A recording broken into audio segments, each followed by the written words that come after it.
आज के इस वीडियो में हम जानेंगे जेन स्ट्रीट का 4400 करोड़ रुपए का घोटाला क्या है।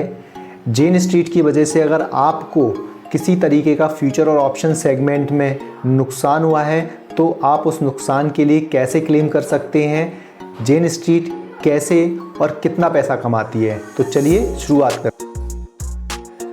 नमस्कार दोस्तों, YouTube के इस मंच पे आपका स्वागत है। दोस्तों, आज का वीडियो बहुत ही खास और ज़रूरी होने वाला है।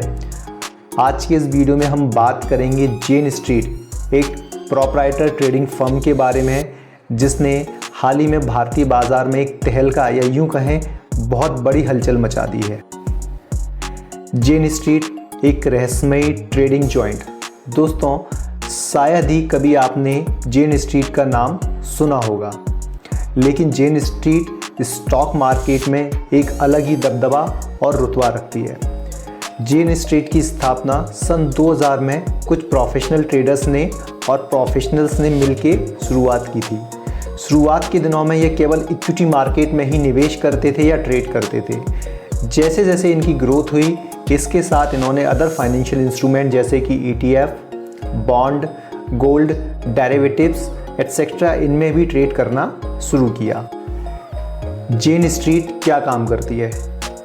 जेन स्ट्रीट एक प्रोप्राइटरी ट्रेडिंग फर्म है, मतलब ये अपने पैसों को ही बाज़ार में निवेश करती है या उससे ट्रेड करती है। जनरली जेन स्ट्रीट क्लाइंट के पैसों को मैनेज नहीं करती है या क्लाइंट के बिहाफ पर ट्रेड नहीं करती है। जेन स्ट्रीट ट्रेड किस तरीके से करती है? ये जेन स्ट्रीट बेसिकली कुछ क्वांट मैथमेटिक्स या यूं कहें HFT, जिसको कि हाई फ्रीक्वेंसी ट्रेड भी कहा जाता है, उसके बेसिस पर मार्केट में ट्रेड करती है। HFT के थ्रू कोई भी प्रोप्राइटरी ट्रेडिंग फर्म सेकंड्स के पार्ट को में भी ट्रेड कर सकती है। सेकंड्स का पार्ट मतलब मिली सेकंड्स में भी।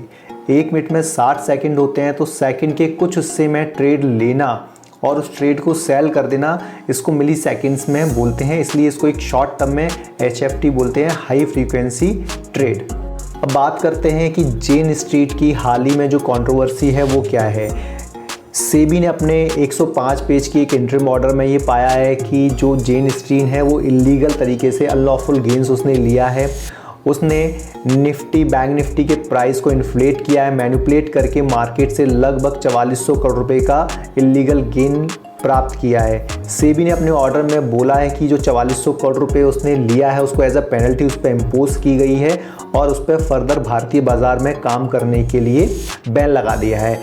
उसने भारतीय बाजार को किस तरीके से मैनिपुलेट किया, मैं आपको एक ब्रीफ में अब समझा देता हूँ। निफ्टी में जेन स्ट्रीट ट्रेड करती थी। निफ्टी के कई सारे कंपोनेंट है, स्टॉक्स है जिनका अपना वेटेज होता है, जैसे रिलायंस है और भी कई तरीके के शेयर है, उनका अपना वेटेज होता है। वह क्या करती थी, जेन स्ट्रीट मॉर्निंग में उन स्टॉक्स को कैश में बाय कर लेती थी। मान लीजिए रिलायंस का वेटेज है, इसी तरीके से निफ्टी के और भी स्टॉक्स है जिनका वेटेज ज़्यादा है, वो उनको कैश में बाय करती थी, फ्यूचर्स में बाय करती थी और अपनी इंडेक्स में पोजीशन लॉन्ग ले लेती थी। जिससे कि जब वो इंडेक्स में लॉन्ग पोजीशन लेती थी और हम स्टॉक्स को कंटिन्यूस बाय करते जाएंगे तो उसका जो प्राइस है वो इन्फ्लेट हो जाता है। इस तरीके से मैनिपुलेट करके उसने लगभग 4400 करोड़ रुपए इलीगल तरीके से मार्केट से गेन किया है। ये जो सारा पैसा गया है वो रिटेल ट्रेडर्स आपकी पॉकेट से गया है। आपने फिलहाल हाल ही में देखा होगा कि जब भी हम डीमेट अकाउंट अपना लॉगिन करते हैं उसमें देखते हैं कि एक नोटिफिकेशन आता है जिसमें लिखा रहता है कि 10 में से 9 ट्रेडर, F&O में काम करने वाले ट्रेडर, फ्यूचर एंड ऑप्शन में काम करने वाले 10 में से 9 लोग पैसा गवा देते हैं। तो आपका भी पैसा इस जेन स्ट्रीट के पास गया है। अगर आप इस पैसे को भरपाई करना चाहते, इस पैसे को पाना चाहते तो वीडियो को लास्ट तक ज़रूर देखें। तो इस तरीके से रिटेल निवेशक को एक मोटा नुकसान हुआ है। लगभग 4400 करोड़ रुपए के आसपास रिटेल निवेशक का पैसा गया है। तो अभी तो फिलहाल सेबी ने जो उनकी जो इंक्वायरी है उसको आगे एक्सटेंड कर दिया है। फाइनल ऑर्डर तक आने तक सेबी ने जेन स्ट्रीट पे बैन लगा दिए है। अब प्रश्न आता है कि जेन स्ट्रीट से अगर आपका पैसा गया है तो आप उसको कैसे अपना भरपाई कर सकते हैं, कैसे क्लेम कर सकते हैं। अगर जेन स्ट्रीट ने जिस दौरान ट्रेड लिए हैं, जो भी ट्रेड हैं वो सेबी के ऑर्डर में मेंशन है, जिस डेट को ट्रेड लिए हैं, अगर उस दिन आपने भी कोई ट्रेड किया है और आपको भी कोई छोटा या बड़ा नुकसान हुआ है तो आप अमाउंट क्लेम करने के लिए एलिजिबल है। पहली बात तो ये है। दूसरी बात है, अब आपको इसको क्लेम कैसे करना है। देखिए, जेन स्ट्रीट एक बहुत बड़ी ग्लोबल फर्म है, उसके पास बहुत पैसा है, उसके पास लीगल टीम है, एक्सपर्ट लीगल टीम है, तो उसको चैलेंज करने के लिए ये एक आम आदमी के बस की बात नहीं है। एक पूरा सिस्टम हमें चाहिए उसको चैलेंज करने के लिए। या तो सेबी एक प्लेटफॉर्म तैयार करके दे कि जितने भी इन्वेस्टर हैं जिनका पैसा डूबा हुआ है उनके बिहाफ पे एक लॉ फर्म एक केस फाइल करे और जेन स्ट्रीट के अगेंस्ट दावा ठोके कि ये पैसा आम निवेशकों का गया है, तो उसको आम निवेशकों को पैसा वापस करना चाहिए। ये सेबी की मदद के बिना हो ही नहीं सकता है, क्योंकि जितने भी निवेशकों का पैसा गया है ये पूरा डेटा बेस केवल एक रेगुलेटरी फर्म ही प्रोवाइड कर सकती है। अगर ये डेटा आता है तो एक लॉ फर्म हायर करनी चाहिए, उसके बाद जो जेन स्ट्रीट है उसके अगेंस्ट एक दावा ठोकना चाहिए कि इसकी वजह से इतने सारे निवेशकों को नुकसान हुआ है जिसकी भरपाई की जानी चाहिए।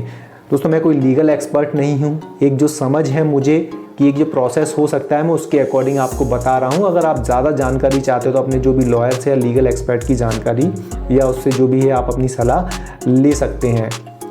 अगला प्रश्न आता है कि हमें अगर वो पैसा चाहिए तो हमें अपने डॉक्यूमेंट किस तरीके से रखना होगा।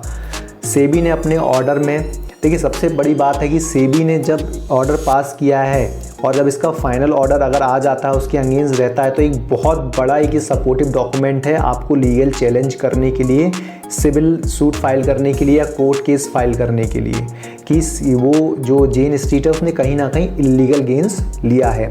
जब आप क्लेम करेंगे तो आपके पास डॉक्यूमेंट्स होने चाहिए। डॉक्यूमेंट्स कैसा होना चाहिए? जिस दिन जेन स्ट्रीट ने ट्रेड लिया है और सेबी ने अपने इंटरिम ऑर्डर में उसको शो किया है उस दिन आपका भी ट्रेड होना चाहिए। आपको बताना पड़ेगा कि किस तरीके से प्राइस फ्लैक्चुएट हुआ, उस वजह से आपको उस दिन लॉस हुआ। आपको कोर्ट में ये चीज़ प्रूव करनी पड़ेगी। ये भी फिजिबल है, आपको अपने डॉक्यूमेंट सारे निकालने पड़ेंगे, देखना पड़ेगा चार्ट्स पे, आपको उसके स्क्रीनशॉट लेके रखने पड़ेंगे कि ये प्राइस मैंने उस दिन बाय किया था और उस दिन जेन स्ट्रीट की वजह से प्राइस फ्लैक्चुएट हुआ, उसने प्राइस मैनिपुलेट किया तो मेरी पोजीशन लॉस में कट गई या मुझे लॉस हुआ, तो फाइनली आप उस अमाउंट के लिए क्लेम कर सकते हैं। लेकिन ये एक लीगली लड़ाई अगर होती है तो एक बहुत लंबी, इसमें समय भी लगेगा दोस्तों और पैसे की बर्बादी भी इसमें अच्छी खासी होगी, आपका पैसा भी लगेगा। एक किसी व्यक्ति विशेष की बात नहीं है कि वो जेन स्ट्रीट जैसी ग्लोबल फर्म को चैलेंज कर दे, ये एक इंडिया लेवल पे ही रिप्रेजेंट हमें करना पड़ेगा। सारे इन्वेस्टर्स का डेटा अगर एक जगह रहता है तो किसी एक क्योंकि एक लॉयर को फीस पे करना किसी एक व्यक्ति के बस की बात नहीं, उनको चैलेंज करना। वो सारे इन्वेस्टर्स अगर एक प्लेटफॉर्म पे आते हैं और फिर लीगली उस जेन स्ट्रीट के अगेंस्ट दावा पेश करते हैं तो चांसेस हैं कि सूनर और लेटर जो दावा है वो रिटेल इन्वेस्टर्स के फेवर में आ सकता है। आपने सहारा का केस देखा होगा, पैसा होने के बावजूद भी एक लंबी लड़ाई, कानूनी लंबी लड़ाई लड़नी पड़ी रिटेल निवेशकों को, उसके बावजूद भी लगभग 20,000 करोड़ रुपए का पैसा सेबी के पास पड़ा हुआ है जो कि अनक्लेम्ड अमाउंट है। कई निवेशक उसको क्लेम करने के लिए नहीं आ रहे हैं। तो अगर आपने भी अपनी रकम खोई है तो आप इसके रिगार्डिंग कुछ ना कुछ कर सकते हैं और एक आपका रास्ता है जहां पर आपको आपके पैसे मिलने की उम्मीद है। अगर आपको जो भी अमाउंट का नुकसान हुआ हो, 20,000, 50,000, 5 लाख, 10 लाख, तो आप अपने रिस्क को एवेल्युएट करें और अगर आपको एक ऐसा प्लेटफॉर्म मिलता है आप अप्रोच करें, आप अपने ब्रोकर से सलाह लें, आप अपने लॉयर से सलाह लें, तो इसको बिल्कुल इनिशिएट आप कर सकते हैं। ये एक लंबी लड़ाई है लेकिन अच्छा एक बात और आप समझिए, हर बार जो मरता है आम निवेशक ही मरता है। रिटेल निवेशक को ही नुकसान उठाना पड़ता है। उसने लगभग 4400 करोड़ रुपए का गेन प्राप्त किया। ये पैसा किसका गया? ये एक आम निवेशक का पैसा गया। आप नोटिफिकेशन देखते हैं ना, 10 में से 9 निवेशकों का हुआ नुकसान। तो जो 10 में से 9 निवेशक है वो 9 निवेशक आप ही लोगों में से एक हैं। तो एक बेसिक सा मैंने आपको एक आइडिया दे दिया है। अगर फिर भी आप इसमें और जानकारी चाहते हैं कि हम किस तरीके से इसको लीगल रूट की तरह ले सकते हैं, आप नीचे कमेंट बॉक्स में मेंशन कीजिए।